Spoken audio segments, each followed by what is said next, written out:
Thank you all for joining me. It's good to see so many faces under different circumstances. It was just a few short 6 weeks ago that the view behind me was drastically different.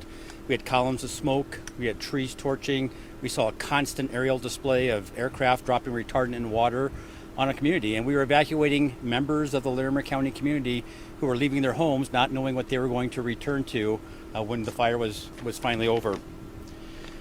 In the end, the Alexander Mountain Fire burned more than 9,600 acres, dozens of homes, some primary, some vacation, and lots of outbuildings were destroyed in the fire. And it literally scarred our community, both figuratively and literally, as you can see behind us. Today, I'm happy to share with you that through the joint investigative efforts of the Larimer County Sheriff's Office and the United States Forest Service, we have effected an arrest in the cause of the Alexander Mountain Fire. The suspect is a 49-year-old Loveland resident and former employee of the Sylvandale Ranch. The suspect's name is Jason Hobby. Investigators during the course of the investigation found evidence that before and during this fire, the suspect represented himself as law enforcement and as fire officials without any credentials. So he was impersonating both fire personnel and law enforcement personnel and never having gone through any of the training. We also learned that on several occasions, Hobby stopped travelers in the area in a Chevrolet SUV that was made to look like a law enforcement vehicle, called people out on traffic stops and pointed weapons at them, falsely claiming that they were trespassing and gained their information. Hobby also owns and operated a modified Ford vehicle that he modified to look like a fire response vehicle. He bypassed road closures to access restricted areas during the course of the Alexander Mountain Fire and represented himself as a wildland firefighter. Based on the evidence collected, investigators are concerned that Hobby may have falsely stopped other citizens in our community or other visitors to our community, and we are requesting folks that may have been stopped by him to reach out to the Larimer County Sheriff's Office with additional details. There's contact information in the press information that you're going to be given following this press conference. I am extremely grateful for the work of the personnel of the U.S. Forest Service and the Larimer County Sheriff's Office in solving this crime and starting the process of justice for all the victims. It would be remiss of me to not thank all of the area partners and the 530 fire personnel who fought the fire nonstop during the course of the fire over the 9 days, especially the initial responding agencies, the Glen Haven Volunteer Fire Department, my friend to the south, Boulder County Sheriff's Department, Sheriff Curtis Johnson, and the Colorado Division of Fire Prevention and Control, but especially the Loveland Fire Rescue Authority, who was with us from day one in helping us stop this fire. I cannot help but think that they made an enormous impact upon the outcome of the fire through their cooperation and partnership.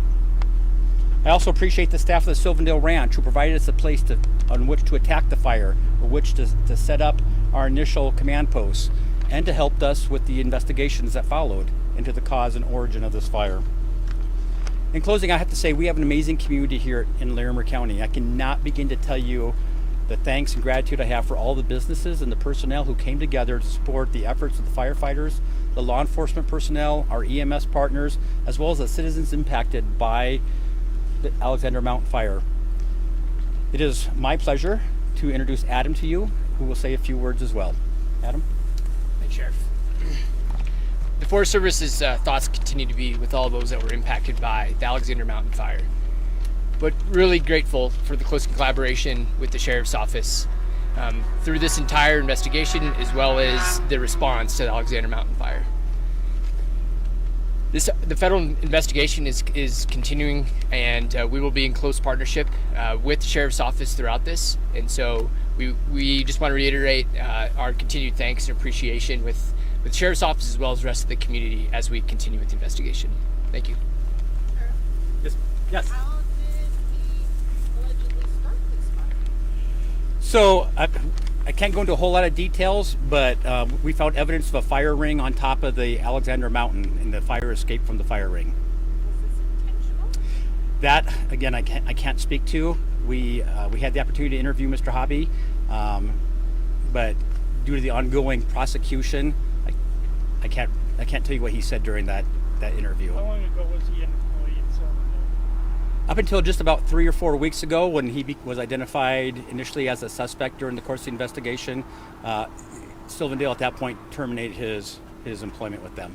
And was it Silverdale that reached out to you as a potential suspect, or was it somebody else that led you to him? So what led us to him was just good old-fashioned plain police work. We knew where the point of origin was, so we went up there to view what we could find and collect the evidence with the Forest Service and our investigators. Several arson investigators were up there. And from there, it's like, who saw the fire first? And so we began interviewing people.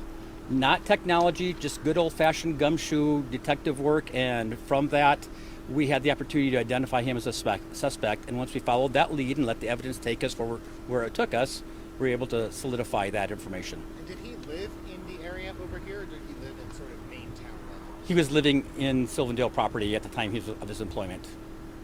Was he a wrangler, a cook? What was he there?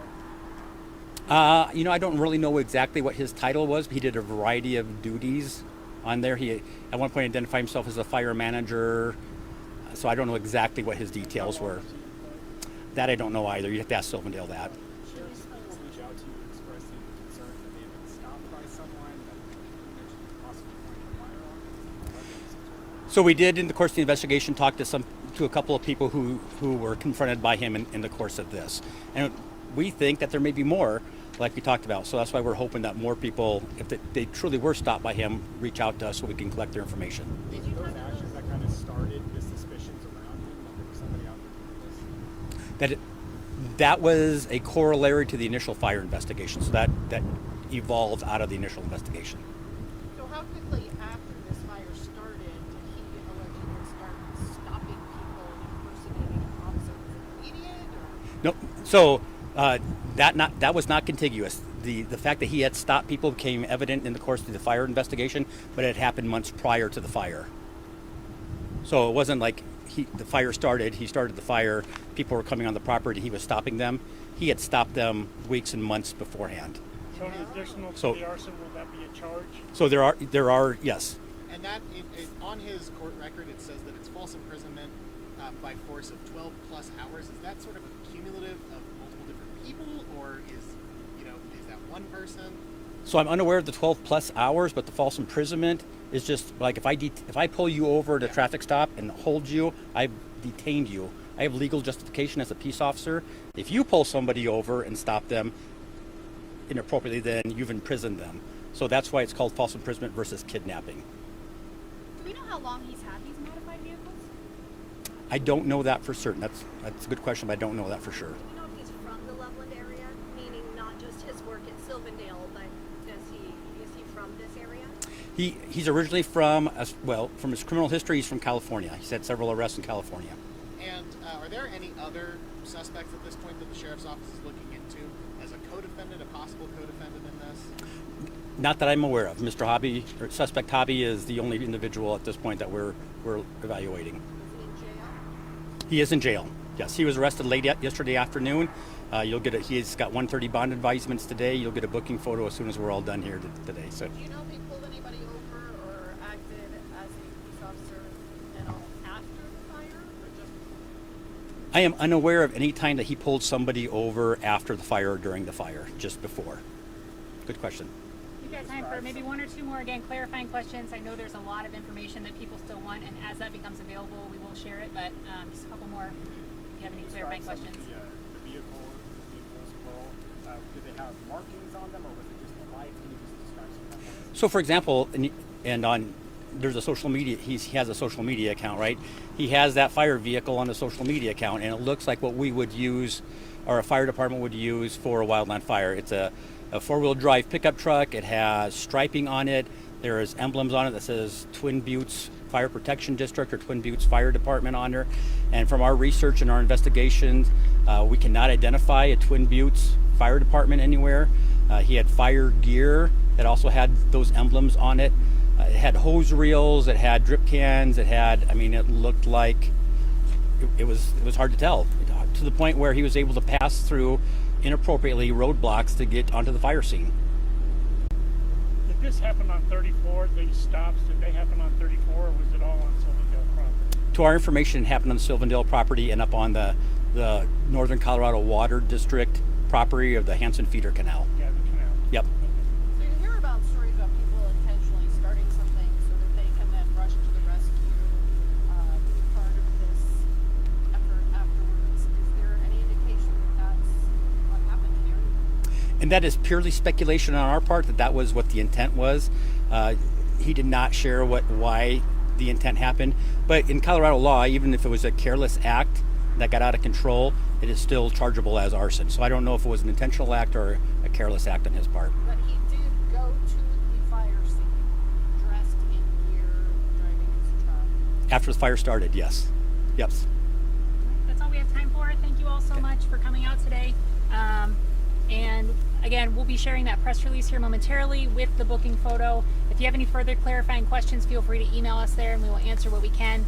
It is an ongoing investigation, so just want to make sure that we don't jeopardize the case in any way and we seek justice for our community. So thanks again. Have a great day.